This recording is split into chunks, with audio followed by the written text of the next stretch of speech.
bringing justice to this existence.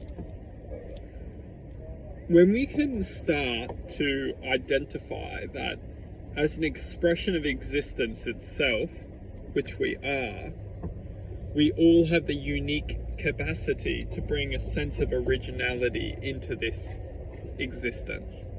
Now, this very essence of originality is what we can call the soul. The soul is the expression of existence itself. Therefore, when we're born into this reality or born into this world, when we start to learn and develop, what we're doing is we're learning and developing within this reality that is already existing. At the same time, what's happening is the soul is trying to awaken to its true nature, because the soul itself may not be very everyone's different, everyone needs to be respected for this, but the soul's existence may have already experienced many experiences in life.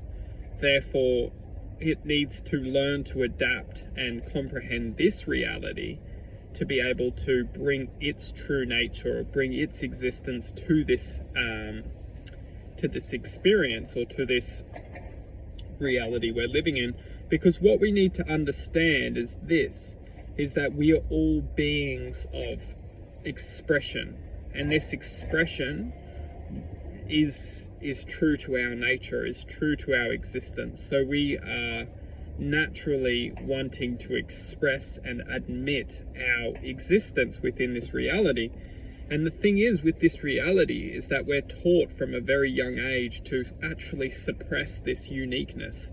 We're taught to be categorized within algorithms, which is essentially thought. And when we're categorized within algorithms, we're essentially predicted to produce a certain frequency, which ultimately closes down our unique expression. When we're focused our attention to produce a certain frequency in life, and we can call this frequency such as success as we know it, and that success goes out and tries to attempt to target and source a certain reality, which is ultimately predicting an essence of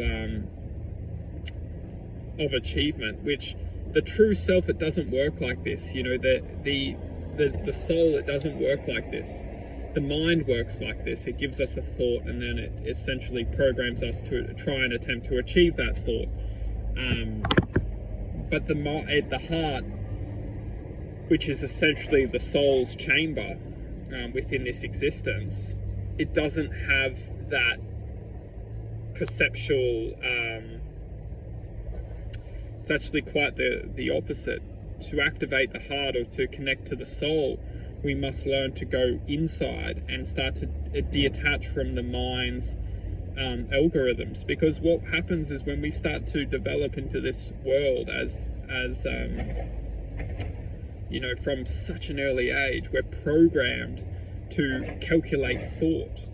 And these thoughts are designed to convince us what's going to be safe, what's going to make us happy, what's going to bring us accomplishment, what's going to bring us these states of essentially accomplishment. But what we're doing is we're slowly attaching ourselves onto the perception of accomplishment, not true accomplishment itself. And hence why we go down our life, and many years to come later, we feel such disconnection to, happiness and accomplishment, because we understand that it's what happens is that it leads us down a path of feeling, because we have to feel something to go down the path, and that's what really gets us down such a path of